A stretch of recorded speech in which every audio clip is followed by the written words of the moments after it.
Yo les reconozco que todavía estoy sorprendido porque las repercusiones que ha tenido el Destape Sin Fin en estos días es realmente impresionante, ¿no? Eh, no hay medio de comunicación en la Argentina que haya podido eludir que hay cosas que suceden y esas cosas suceden aquí en el Destape Sin Fin. La entrevista con Máximo Kirchner, nunca había dado entrevistas para pantalla, digamos, ¿no? Máximo siempre, las pocas veces que salió lo había hecho por radio. Alguna vez nosotros le entrevistamos en una revista contradictorial por gráfica, pero pantallas con Máximo aceptando una entrevista nada más que con Roberto Navarro, digamos, ¿no? Nada más y nada menos. Eso no había ocurrido. Y por supuesto le puso la tapa y la agenda a medios incluso que son los que habitualmente son los que imponen la tapa y la agenda.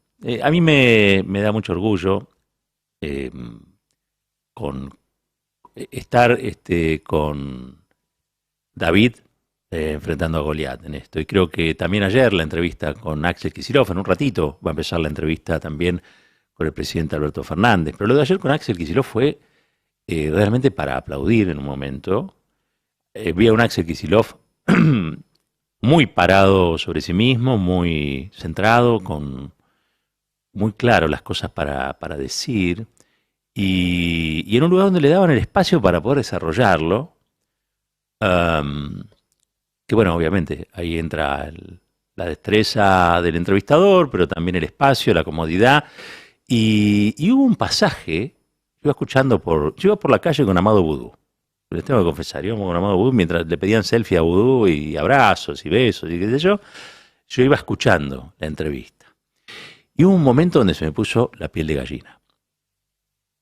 Un momento en el que Axel, con mucha claridad, describe el tema este de copitos, de los copitos y de los caputos, ¿no? Como Montescos y Capuletos, nada más que acá, en vez de pelearse o tener una pelea a muerte entre ambas familias, coinciden en un objetivo.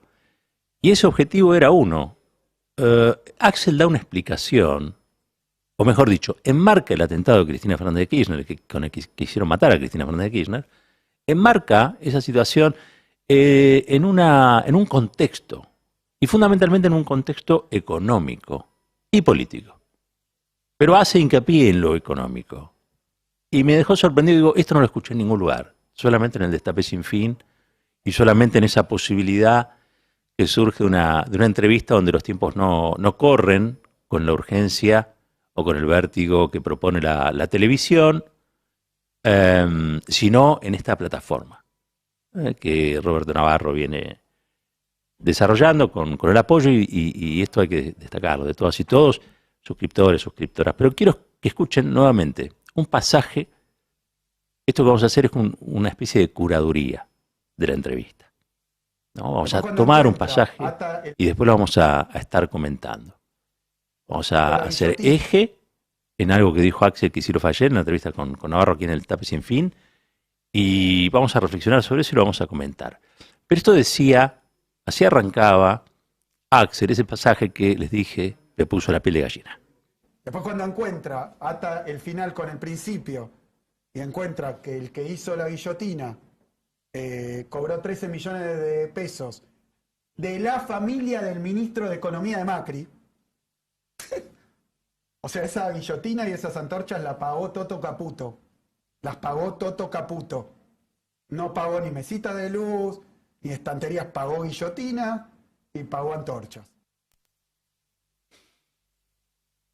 Dios, la verdad es que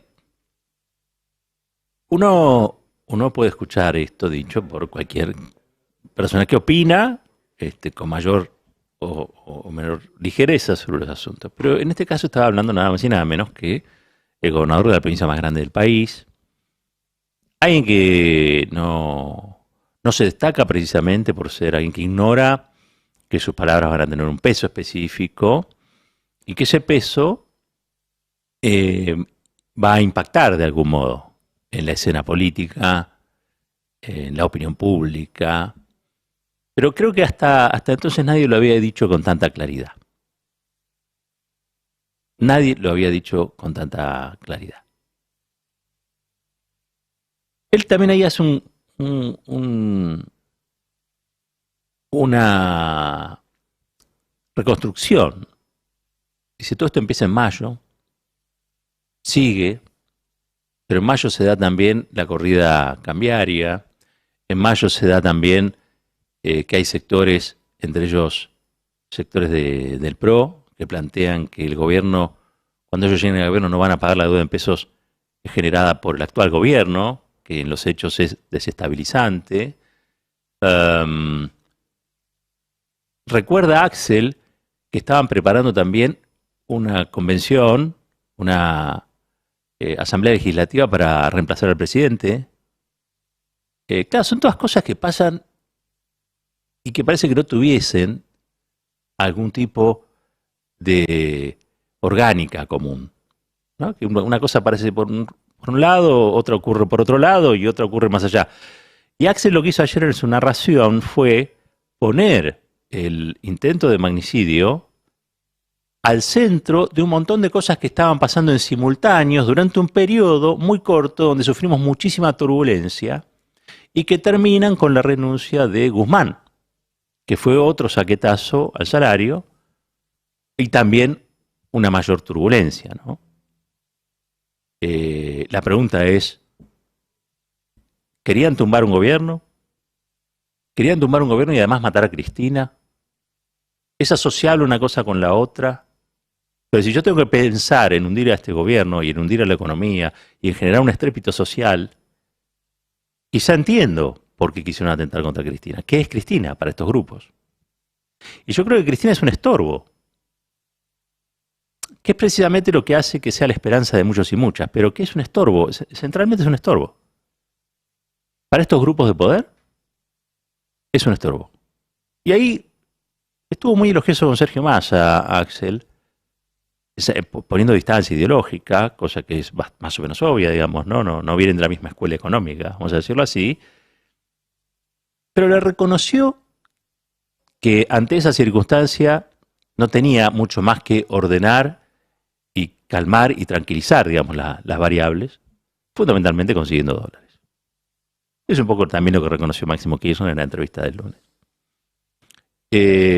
Entonces dije, qué bueno esto, y para qué sirve tener un profe de gobernador, porque Axel es un profe de economía, el gobernador de la provincia de Buenos Aires, para que pueda explicar cómo de los copitos vas a los caputos, y de los caputos vas a las turbulencias económicas y financieras que generan que día a día en la Argentina, cuando vos sacaste tantas personas de la pobreza, al otro día el doble se te vaya de vuelta al territorio de la pobreza.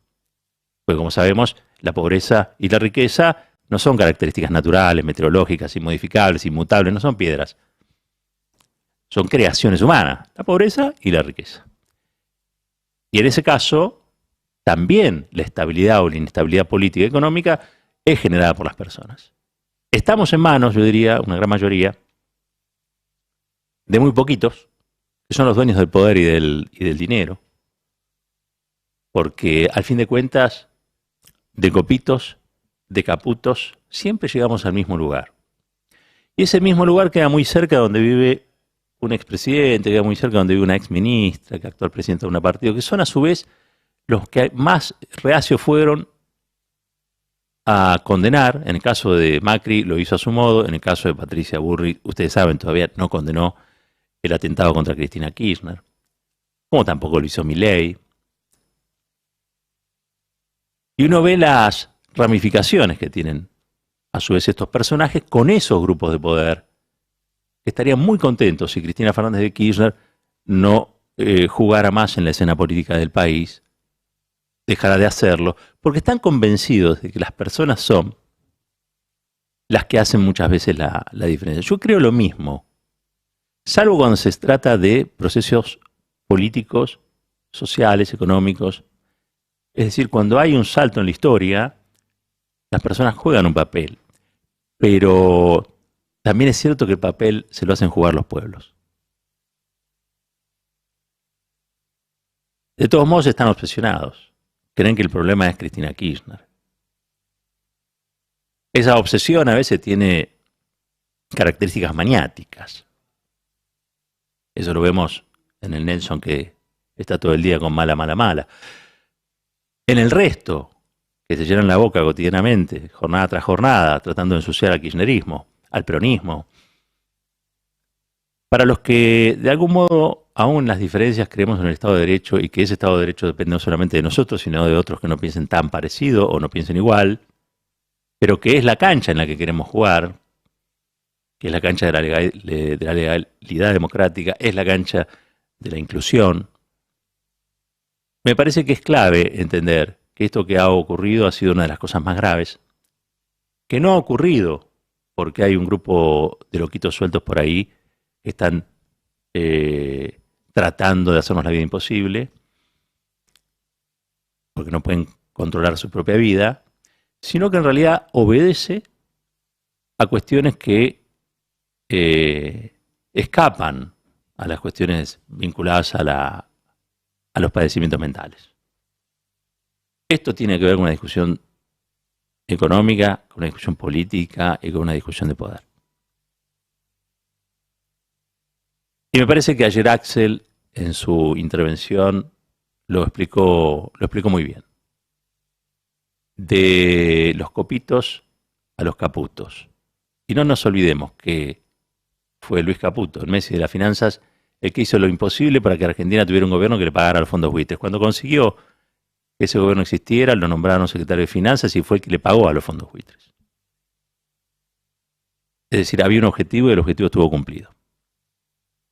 Que ahora financien guillotinas, que ahora financien bolsas mortuorias, que financien discursos de odio, tiene un objetivo también, como en aquel tiempo, económico. No hay que perder de vista esto que dijo Axel ayer y celebro y saludo una vez más lo ocurrido. Gracias al Destape Sin Fin. Gracias a ese espacio donde un profesor puede contar lo que ve.